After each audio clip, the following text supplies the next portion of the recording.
বকুলপুর গ্রাম নদী পাড়ের এলাকা। সন্ধে নামতেই সেখানে মানুষের ছায়া পর্যন্ত দেখা যায় না। অমাবস্যার রাত, চারিদিকে ঘুটঘুটে অন্ধকার। মাঝে মধ্যে হাতে গোনা কয়েকটা বাড়িতে টিমটিম করে হারিকেনের আলো জ্বলছে। আগে বলতো অমাবস্যা রাতে নাকি নদীতে প্রচুর মাছ পাওয়া যায়। মাছ ধরার নেশায় গ্রামের মানুষগুলো নিজেকে আটকে রাখতে পারেনি। রাজু পদ্মা নদীর মাঝি, 25-26 বছরের কাছাকাছি হবে। যখন তার বয়স 15 বছর ছিল, তখন থেকেই তার গরিবী অবস্থার জন্য নদীতে নৌকা চালাতো। আবার অনেক সময় রাতে মাছও ধরতো।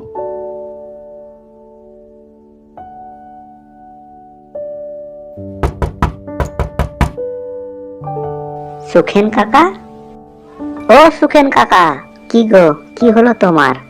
এই আসছি রে, দাঁড়া দাঁড়া। রাজুর ডাকে ঘর থেকে বেরিয়ে এলো গায়ে ধুতি আর গেঞ্জি পরে সুখেন কাকা।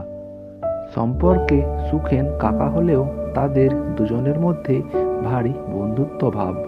প্রায় রাতে দুজনে মাছ ধরতে যায়। রাজু যেমন ভালো নৌকা চালাতে পারে আর সুখেন কাকা ভালো মাছ ধরতে পারে, তাই তাদের জুটিও খুব ভালোই মিলেছে। কি রে, নৌকা ঘাটে এনেছিস? নৌকা ঘাটে এনে তোমার জন্য অপেক্ষা করছিলাম। তুমি আসছিলে না, তাই বাধ্য হয়ে তোমাকে ডাকতে এলাম। আচ্ছা ঠিক আছে, বেশ, চল তাড়াতাড়ি চল। তুমি কি হাত দিয়ে মাছ ধরবে? হাত দিয়ে মাছ ধরবো কেন, জাল দিয়ে ধরবো। তাহলে জালটা কোথায়? ও, ভুলেই গেছি, আজকাল কেমন জানি সবকিছু ভুলেই যাচ্ছি। আচ্ছা তুই দাঁড়া, আমি জালটা নিয়ে আসছি।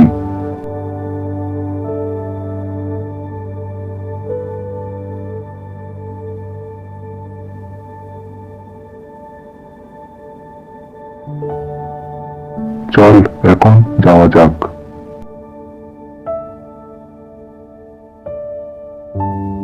দুজনে হাঁটতে লাগলো নদীর উদ্দেশ্যে।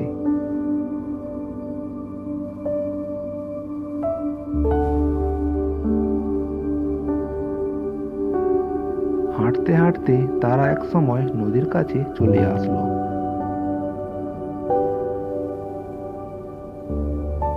নৌকায় উঠে রাজু নৌকা চালাতে লাগলো আর সুখেন দাঁড়িয়ে পড়ল জাল নিয়ে, ঠিক জায়গা মতো জাল ফেলবার জন্যে।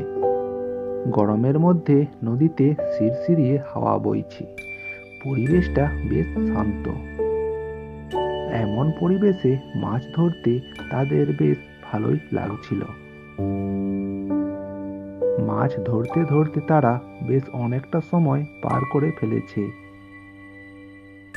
আর তারা এখন নিজের এলাকা ছেড়ে অনেক দূরে চলেও এসেছে।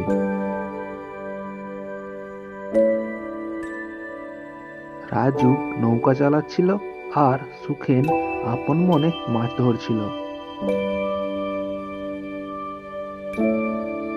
অমাবস্যা রাতেও নদীতে মাছের উপদ্রব চোখে পড়ার মতো। ঝাঁকে ঝাঁকে মাছ তাদের জালে উঠে আসছে।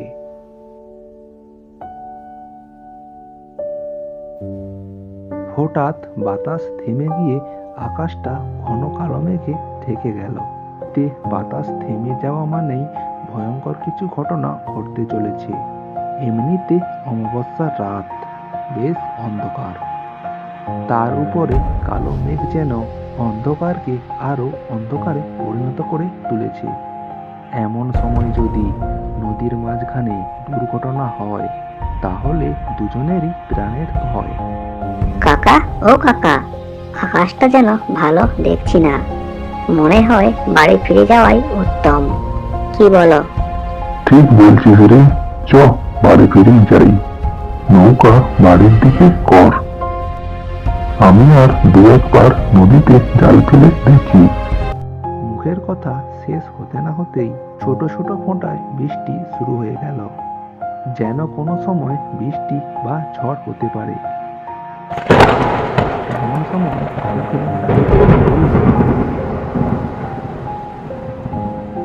রাজু, নৌকা জোরে জোরে চালা, আকাশের অবস্থা ভালো নয়, যে কোনো সময় যে কোনো কিছু হতে পারে, তাড়াতাড়ি বাড়ি ফিরে যেতে হবে। রাজু তাড়াতাড়ি নৌকা চালাতে লাগলো। হঠাৎ সুখেন লক্ষ্য করলো দূরে যাত্রীবাহী একটি নৌকায় আগুন লাগছে। নৌকায় কোনো যাত্রী দেখা যাচ্ছে না। নৌকায় থাকা মানুষের সাহায্য প্রয়োজন। এ কথা চিন্তা করে সুখেন রাজুকে বলল, রাজু, সামনে একটা নৌকায় আগুন জ্বলছে, চল গিয়ে দেখি, ওদের বোধ হয় সাহায্যের প্রয়োজন। রাজু তাড়াতাড়ি নৌকা চালাতে লাগলো। এদিকে বৃষ্টিও একটু একটু করে বাড়ছে। রাজু আর সুখেন নৌকার কাছে গিয়ে দেখলো সেখানে কোনো আগুনও নেই আর কোনো মানুষও নেই। সুখেন মনে একটু ভয় পেল। কোনো মানুষকে ছাড়া নৌকা নদীর মাঝখানে কিভাবে এলো? কিরে রাজু, নৌকায় কোনো আগুনও নেই, মাঝিও নেই, তাহলে মাঝখানে নদীতে নৌকা কিভাবে এলো? কাকা, হয়তো ভুল দেখেছ। কোনো মাঝি ছাড়া নৌকা নদীর মাঝখানে কি করে আসে? আর হতেও তো পারে কোনো মাঝি নৌকাকে ঘাটে বাঁধতে ভুলে যেতেও তো পারে। হয়তো নৌকা বাতাসের কারণে এত দূর ভাসতে ভাসতে চলে আসতেও তো পারে। হ্যাঁ, তুই ঠিকই বলছিস। আমি বরং নৌকার ভিতরে গিয়ে দেখি, নৌকার ভিতরে কিছু আছে কিনা। কথাটি বলে সুখেন নৌকার ভিতরে উঠে পড়ল। নৌকায় উঠে তার কানে একটা হাড় চিবানোর আওয়াজ ভেসে এলো। আওয়াজটার কারণ খুঁজতে নৌকার ভিতরে কেউ আছে কিনা দেখার জন্য চোখ তাকাতেই সে ভয়ে ভয়ে ফ্যাল করে তাকিয়ে থাকলো। সে দেখলো সেখানে এক প্রেতাত্মা মানুষকে চিবিয়ে চিবিয়ে খাচ্ছে, আর তার মুখ দিয়ে লাল রক্ত বেরিয়ে পড়ছে। সুখেনকে দেখে প্রেতাত্মাটি রক্তমাখা মুখে বলে উঠল,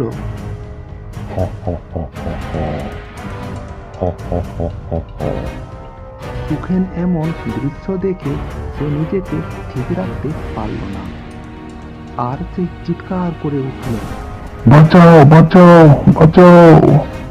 রাজু বৃষ্টির আওয়াজে কিছুই শুনতে পায়নি। সে তার কাকার জন্য অপেক্ষা করছিল, কিন্তু সে হঠাৎ দেখল সুখেন নিচে পড়ে আছে। রাজু সুখেনকে বাঁচাতে জলে লাফিয়ে পড়ল। অনেক কষ্টে রাজু সুখেনকে নৌকা তুলে দেখল আশেপাশে কোনো নৌকা নেই। সারা নদী জুড়ে সেখানে কোনো নৌকা নেই, শুধু নদীর মাঝ বরাবর তাদের নৌকাটি ভাসছে। সেদিন রাজু আর দেরি না করে সুখেনকে নিয়ে তাড়াতাড়ি নৌকা চালিয়ে বাড়ি ফিরে এলো।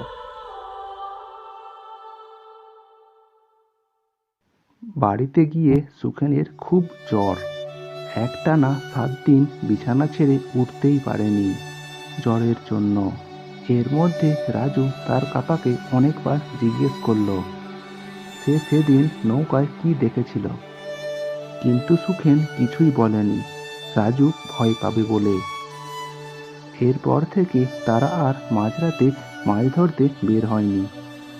পরে খোঁজ খবর নিয়ে জানতে পারা যায় মাঝে মধ্যে নদীতে মাছ ধরতে গিয়ে অনেকেই সেই প্রেতাত্মাকে দেখতে পেয়েছে, আর যে দেখেছে সে আর বাড়ি ফিরে আসে না। সেদিনও হয়তো সুখেনের সঙ্গে রাজু না থাকলে সুখেনও বাড়ি ফিরে আসতে পারত না।